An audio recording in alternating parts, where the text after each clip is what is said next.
दोस्तों, हिरोशिमा और नागासाकी की कहानी तो आपने सुनी होगी, जब यूएस एटॉमिक बॉम्ब से जापान के दो शहरों का हुलिया बिगड़ कर रह गया। Spawned by the genius of man, a new age is born in the roar of thunder and the fire of the sun.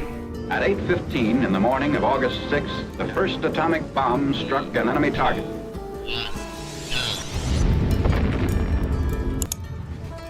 Now I am become death, the destroyer of worlds. तकरीबन एक सदी तक उसके असरात नज़र आते भी रहेंगे और नज़र आते भी रहे हैं। तो एटॉमिक बॉम्ब और nuclear can be this much dangerous, अब तो ये एक ग्लोबल नॉलेज है। पाकिस्तान और इंडिया के दरमियान मिनिमम क्रेडिबल डिटरेंस के नाम पे न्यूक्लियर आर्सेनल की मुसलसल एवोल्यूशन हो रही है और इसमें मुसलसल इजाफा हो रहा है। जहाँ ये दोनों ममालिक के दरमियान न्यूक्लियर कैपेबिलिटीज़ को इंक्रीज करके डिटरेंस और सिक्योरिटी को इम्प्रूव करते हैं, वहीं इसके बहुत सारे कॉन्सिक्वेंसेस भी हैं। पाकिस्तान जैसे मुल्क को न्यूक्लियर प्रोग्राम ने डिफेंस के महाज पे बहुत ज़बरदस्त बूस्ट दिया। पाकिस्तान तमाम इस्लामिक नेशंस में वाहिद मुल्क है जो न्यूक्लियर कैपेबिलिटी रखता है। ईरान न्यूक्लियर प्रोग्राम अपना कंप्लीट नहीं कर पाया या उसको डिक्लेयर्ड न्यूक्लियर पावर नहीं कहा जाता, तो अभी तक पाकिस्तान को ही आप वाहिद इस्लामिक मुल्क कह सकते हैं जो न्यूक्लियर पावर रखता है। इससे रीजनल पीस में इम्प्रूवमेंट ज़रूर है, लेकिन इसकी बहुत सी नेशनल कॉस्ट भी पे करेंगे।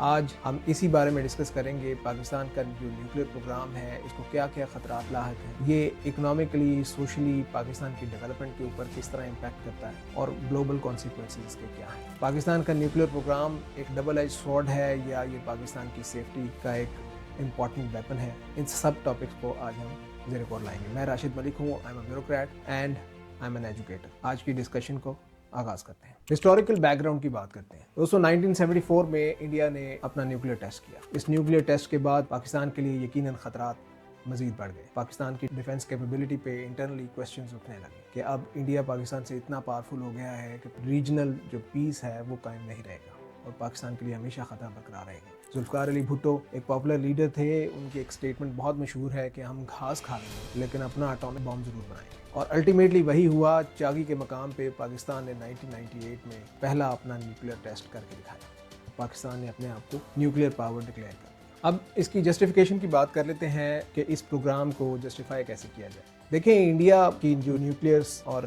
मिलिट्री सुपीरियॉरिटी है, पाकिस्तान जैसे मुल्क में हमेशा उसका मुकाबला कर रहा है। पाकिस्तान अपने आप को हर वक्त अनसेफ डिक्लेयर नहीं कर सकता और अनसेफ पोजीशन में रहकर पाकिस्तान अपनी 22 से 24 करोड़ की आवाम को हर वक्त ख़तरे में नहीं डाल सकता। लिहाजा पाकिस्तान के लिए एक डिटेरेंस कायम करना बहुत ज़रूरी था। इसकी जस्टिफिकेशन इस वजह से बहुत इंपॉर्टेंट है। पाकिस्तान की इन न्यूक्लियर टेस्ट के बाद पाकिस्तान के ऊपर डिप्लोमेटिक आइसोलेशन है। पाकिस्तान को यूएस और जापान की तरफ से सैंक्शंस फेस करने पड़े। यहाँ तक कि पाकिस्तान की जो इकॉनमी पहले ही पॉलिटिकल इंस्टेबिलिटी का शिकार थी और उसके इम्पैक्ट में थी, 3.5 से 4% जीडीपी पे पाकिस्तान की इकॉनमी चल रही थी और पहले ही इवॉल्विंग प्रोसेस में थी, जिसको एक झटका लगा इन सैंक्शंस की वजह से। पाकिस्तान का जीडीपी 1.2% पे आके गिर गया। एफडीआई फॉरेन डायरेक्ट इन्वेस्टमेंट एकदम रिड्यूस होकर रह गई और पाकिस्तान के अंदर से फॉरेन और लोकल इन्वेस्टर्स ने पैसा उठा लिया। मुल्क के अंदर इकोनॉमिक एक्टिविटी ना होने के बराबर रह गई, जिसकी वजह से पाकिस्तान की सोशल और एजुकेशनल और हेल्थ स्ट्रक्चर में ठीक ठाक इम्पैक्ट आया। अब जरा सेकंड स्ट्राइक सिक्योरिटी के बारे में बात कर लेते हैं। SIPRI की रिपोर्ट के मुताबिक पाकिस्तान के जो न्यूक्लियर आर्सेनल हैं उनकी सिक्योरिटी सेकंड स्ट्राइक कैपेबिलिटी की है। अब इस कैपेबिलिटी की रिकग्निशन के बाद रीजनल बैलेंस तो बना ही रहेगा और पाकिस्तान के न्यूक्लियर आर्सेनल अपनी सेफ्टी को भी डिक्लेयर कर चुके हैं। अब वो इंटरनेशनल ऑर्गेनाइजेशन इसको रिकग्नाइज भी करते हैं, लेकिन प्रॉब्लम ये है कि चूंकि पाकिस्तान NPT का नॉन प्रोलिफरेशन ट्रीटी का हिस्सा नहीं है, इस वजह से पाकिस्तान को NSG का मेंबर डिक्लेयर नहीं किया जाता और NSG के तरफ से पाकिस्तान को एक्नॉलेज नहीं किया जाता। लेकिन ये टाइम एंड अगेन ये क्वेश्चन रेज करना कि पाकिस्तान की न्यूक्लियर एसेट्स सेफ नहीं है, ये इन इटसेल्फ एक प्रोपेगेंडा भी लगता है, जिसको आगे जाके हम समझेंगे। इन्फ्लुएंस इन मुस्लिम वर्ल्ड, अब इसकी बात कर लेते हैं। पाकिस्तान का इन्फ्लुएंस मुस्लिम वर्ल्ड में काफ़ी ज़्यादा है। लोग कहते हैं कि पाकिस्तान पे 130-140 बिलियन डॉलर्स का कर्जा है। पाकिस्तान एक पॉलिटिकली अनस्टेबल मुल्क है, इकोनॉमिक क्राइसिस की जद में रहता है और वो इस तरह जकड़ा हुआ है, तो फिर उसका इन्फ्लुएंस कैसे है? दो वजूहत हैं। पहली, पाकिस्तान की जियो स्ट्रेटेजिक लोकेशन, दूसरी पाकिस्तान के न्यूक्लियर वेपन्स। पाकिस्तान मुस्लिम ममालिक में अपना इन्फ्लुएंस एक्सरसाइज करता है। OIC में कोई भी अपना ऑब्जेक्टिव अपनी यूनिक पोजीशन होने की वजह से पाकिस्तान इजीली अचीव कर पाता है। लिहाजा पाकिस्तान का मुस्लिम वर्ल्ड में नॉइसेंस ठीक ठाक है। अब न्यूक्लियर डॉक्ट्राइन और स्ट्रैटेजिक कैलकुलस की डिस्कशन कर लेते हैं। पाकिस्तान 2000 और 2001 के बाद पाकिस्तान ने maximum focus minimum credible deterrence पे रखा है, लेकिन चूंकि एक हॉस्टाइल नेबर जिसके साथ एक हिस्ट्री है 3 to 4 वॉर्स की, Pakistan is to always safeguard its interest और हमेशा पाकिस्तान को अलर्ट में रहना पड़ता है। पाकिस्तान की हतफ सीरीज़ की जो मिसाइल टेक्नोलॉजी थी वो भी सिर्फ इस बैलेंस को ही इंश्योर करता है कि Pakistan is just trying to counter balance the nuclear arsenal. There is no haste of going ahead of somebody और कोई आर्म्स रेस का पाकिस्तान हिस्सा नहीं है। लेकिन पहले हमने डिस्कस किया पाकिस्तान की मिनिमम क्रेडिबल डिटेरेंस कि पाकिस्तान ने 2000 के बाद उसी को फोकस किया है। आगे फर्दर इसको थोड़ा एलैबोरेट करते हुए मैं आपको बताता चलूँ कि पाकिस्तान के पास स्ट्रैटेजिक और टैक्टिकल दोनों किस्म की वेपन्स हैं। अब जो टैक्टिकल वेपन्स हैं ये बैटलफील्ड पे यूज़ होते हैं और जो स्ट्रैटेजिक वेपन्स हैं ये एक लंबे अरसे तक एक डिफेंस महाज के लिए इस्तेमाल किए जाते हैं कि पाकिस्तान का डिफेंस स्ट्रॉन्ग रहे। देखिए पाकिस्तान के जो न्यूक्लियर आर्सेनल है ये एक 5 हिस्सों में कंपोज्ड है। इसमें आपके पास टैक्टिकल वॉर हेड्स हैं, स्ट्रैटेजिक वॉर हेड्स हैं, इसके अलावा आपको लैंड बेस्ड मिसाइल्स हैं, आपके पास सी बेस्ड सिस्टम्स इंस्टॉल्ड हैं और इसके अलावा आपके पास एयरक्राफ्ट्स हैं। इन सब में डिवीजन होती है न्यूक्लियर आर्सेनल। पाकिस्तान के जो वॉर हेड्स हैं रिगार्डिंग बैटलफील्ड वो 60 किलोमीटर तक वॉर करने का कैपेबिलिटी रखते हैं। अब इससे भी लेटेस्ट डिप्लॉय किए जा रहे हैं, तैयार किए जा रहे हैं। जो हमारा लेटेस्ट नसर सिस्टम इंस्टॉल्ड है वो इसी तरह की रैपिड डिप्लॉयमेंट के लिए इंस्टॉल किया गया है। अब थोड़ा रीजनल और इंटरनेशनल प्रेशर की बात भी करते हैं और पाकिस्तान के ऊपर सोशली, पाकिस्तान और इंडिया दोनों के ऊपर बल्कि सोशली इस न्यूक्लियर आर्सेनल का क्या इम्पैक्ट आता है, क्योंकि ये न्यूक्लियर आर्सेनल इस तरह की पावर है जिसको कायम रखने के लिए या उसकी सस्टेनेबिलिटी के लिए बहुत हैवी बजट रिक्वायर्ड होता है। इसकी मेंटेनेंस और डिप्लॉयमेंट इस सब के लिए चूंकि बहुत हैवी बजट रिक्वायर्ड होता है, इस वजह से इंडिया और पाकिस्तान दोनों की आवाम सफ़र करती है। सोशली, एजुकेशन, हेल्थ और इंफ्रास्ट्रक्चर,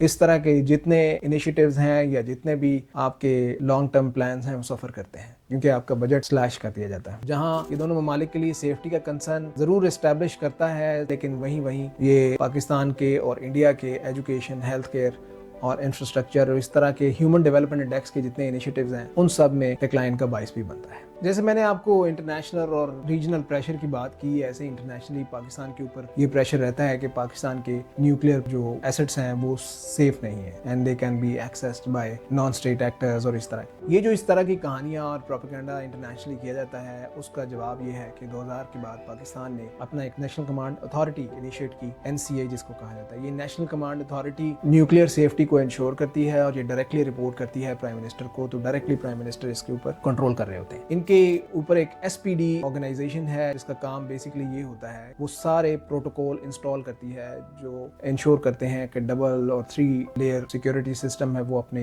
तौर पे इंस्टॉल्ड रहे। रियल टाइम सैटेलाइट के जरिए ट्रैकिंग की जाती है ताकि न्यूक्लियर एसेट्स को सेफगार्ड मजीद बनाया जा सके। इसके अलावा पाकिस्तान को बहुत सारी इंटरनेशनल ऑर्गेनाइजेशंस विजिट करके एक्नॉलेज कर चुकी हैं कि पाकिस्तान के न्यूक्लियर एसेट्स सेफ हैं और they are in the best of their abilities. इसमें जो यूरोपियन और अमेरिकन थिंक टैंक्स और international organisations time and again question raise करती हैं कि पाकिस्तान की न्यूक्लियर कैपेबिलिटी खतरे में है या इसको कोई और उठा कर ले जाएगा। ये सब कहानी ज़्यादा, फिक्शन ज़्यादा है और इसमें कोई हकीकत नहीं। पाकिस्तान ने एक प्रोफेशनल नेटवर्क इंस्टॉल किया है जो रियल टाइम मॉनिटरिंग कर रहा होता है और रियल टाइम इसकी सिक्योरिटी एंड सेफ्टी को इंश्योर कर रहा होता है। इसके अलावा पाकिस्तान का एक permissive action list smart PAL system भी इंस्टॉल्ड है जो कि अनऑथराइज्ड एक्सेस को कॉम्बैट करता है, रोकता है। तो ये आउट ऑफ क्वेश्चन है कि पाकिस्तान का जो न्यूक्लियर सिस्टम है वो कोई हाईजैक कर लेगा या ये सब कहानियां ज़्यादा हैं, इसमें कोई हकीकत नहीं है। इसके अलावा पाकिस्तान को ये चाहिए कि पाकिस्तान नॉन प्रोलिफरेशन जो एक एक्सपीडिशन चल रही है, कैंपेन चल रही है, पाकिस्तान किसी तरीके से उसकी कंसल्टेशन का प्रोसेस का भी हिस्सा बने।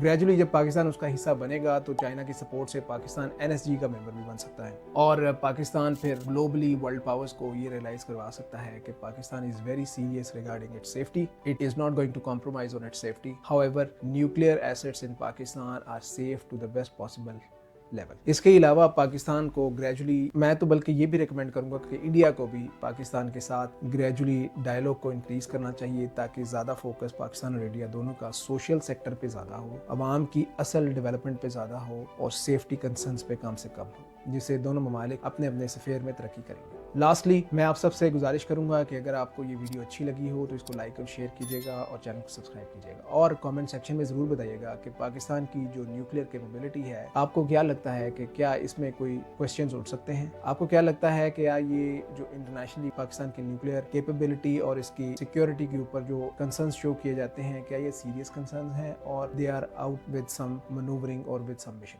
Thank you very much.